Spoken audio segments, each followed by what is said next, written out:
You know, everyone, a lot of people out there simply don't like horror movies. Well, tough for them, it's Halloween! That's right, folks, this Halloween season we are going to get into my top recommendations of horror films to watch this year, and no one can escape me doing this. This is a compilation of the various obscure or neglected or not very well known horror films that I found this year, and I can't wait to share them all with you, so without further delay, let us get into the Scary Movies That Scare Me edition 2023. The first film I want to cover this year is a movie that Stanley Kubrick, director of The Shining, declared was the scariest film he ever saw. It's a Dutch film that actually got a PG rating in its homeland. There's no blood, there's no violence, there's no gore. In fact, there's no graphic content in this film whatsoever. But it is one of the most haunting films I've ever watched, and it really stuck with me afterwards. It's called The Vanishing, or in the Dutch term for it, Spoorloos, which honestly, even the Dutch word for it sounds a lot more haunting and a lot more fitting for the actual film. It follows a couple, I think they're a couple, they're referred to as husband and wife and friends throughout the film. I don't know if they could decide, but it follows this couple very nonchalantly on a trip. But during their trip, they stop by a gas station, and the girl walks away for a little bit, saying that she's going to buy some drinks. And that's the very last that we see of her. We are then introduced to two plot lines in the film. The plotline of the man who lost the girl, and the plotline of the kidnapper, who we're introduced very instantly to. We gradually get to know the kidnapper and basically what he did, but it's very curious because this guy is portrayed as a very normal family man otherwise. He just randomly decided to kidnap this girl, and we don't know why. Meanwhile, we follow the main protagonist, the husband or boyfriend of the girl who was kidnapped, in his frantic search to try to figure out what happened to her. It's a very interesting film in that the mystery is not finding the kidnapper. The mystery is what the kidnapper exactly did to this girl and why. And it keeps you hooked going on, and there's a very important message there, because as you are hooked to find out what happened to this girl, you kind of go through the same thing the protagonist is going, and he just becomes more and more crazy in his attempt to find closure.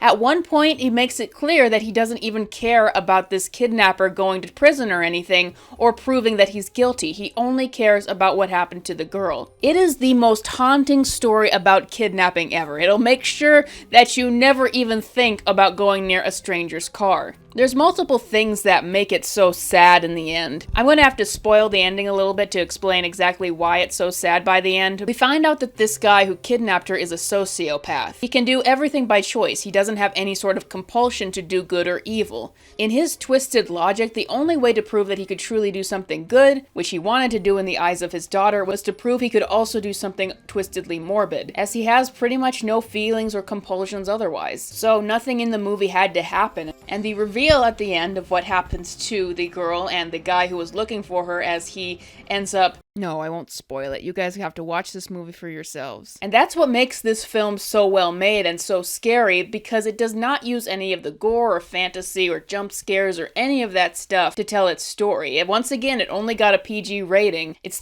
just the mere ideas that this film presents. That is a pretty depressing film to watch, but I want to move on to one that's slightly more well-known and much more entertaining and much, much crazier. House. And this is an excellent film. This is probably one of the best horror films I've ever watched. Listen to the theme of this horror film. Would you, if you heard this theme by itself, would you think it was a horror film?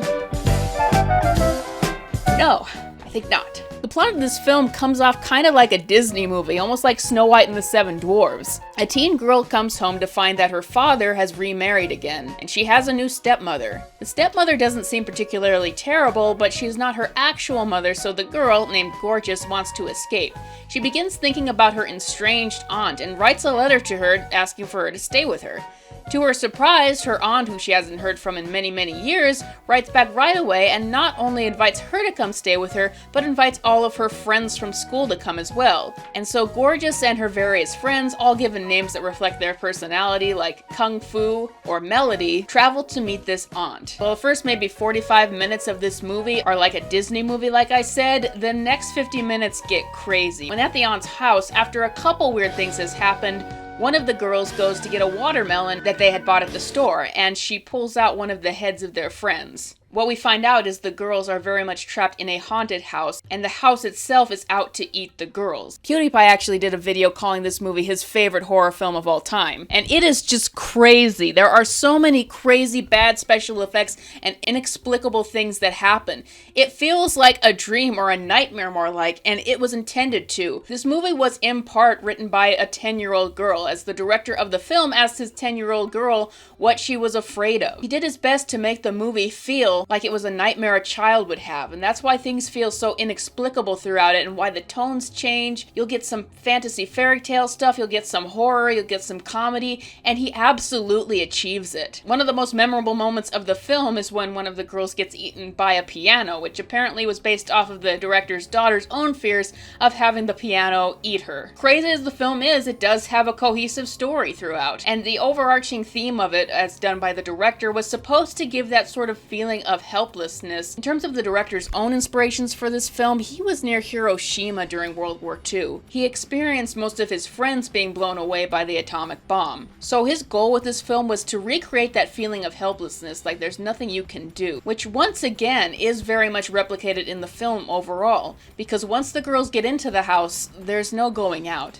Once again, a very, very scary film, but a very, very interesting film at the same time. Another movie I watched is called Eyes Without a Face. Now, this is the one that I'm going to put a gore warning for one scene on. This is a French film, and quite simply, the premise is it follows a doctor whose daughter's face was permanently destroyed in an accident. So what is this doctor doing? He's kidnapping girls to cut off their faces to graft them onto his own daughters in order so she can have her face back. The reason why it's called Eyes Without a Face is because his daughter's eyes are the only things left intact after the accident, and she often wears a mask throughout the movie that only exposes her eyes. This mask was so haunting it was actually used as inspiration for Michael Myers' mask in Halloween. But his daughter does not feel right about what her father is doing, and she wants to stop him, which adds another layer to the story. This movie once again has a little bit of a content warning. It was actually banned a little bit because of its subject matter. There is no violence in the film except one scene where they actually show someone getting their face cut off, and I honestly, that was a little too much for even me. So this is a very interesting film, but viewers beware. I do have one final film to recommend though, and this one is much more tame. The movie is Tourist Trap. I believe it came out in the 80s, 70s. This movie I would not call a masterwork. Some of these other movies on the list I think that are very artful and very much masterpieces. This one not so much. It's very much a B horror movie. It's not particularly well written, and it has a lot of predictable tropes in it, like the characters get separated so you know they're going to be picked off one by one. This is one of those incidentally scary movies. It takes people's fear of the creepiness of mannequins and exploits that. Basically, a group of friends are going on a trip when their cars break down. They come across an old lodge and the friendly but kind of creepy man who offers them help. They soon find out that this man has special abilities, not just to move items around, but also to transform people into mannequins. Like I said, ridiculous movie, not artful in any way, but the mannequins in the movie are really, really creepy. The way the mannequins surround people is really, really creepy. The main guy in the movie, it became very obvious very early on that he was the culprit behind everything, but it was really, really creepy, once again, the way he stalked the girls, and the whole feeling of the movie that even as these three people try to run away, he somehow always finds them. But despite the fact that it is not as well written as some of these other films, it is not as gory and it is not as scary, so it's another recommend if you want something that kind of feels creepy, but you probably won't be traumatized by. And those are the scary movies that scare me of 2023. Please check these out if you can handle them, if you can handle any of the content I've mentioned in this video. Tell me about your own horror films that you would recommend in the comments below, and you can watch my own horror films that I've experimented with in my short film playlist. Thank you all for watching, and I'll see you guys next time.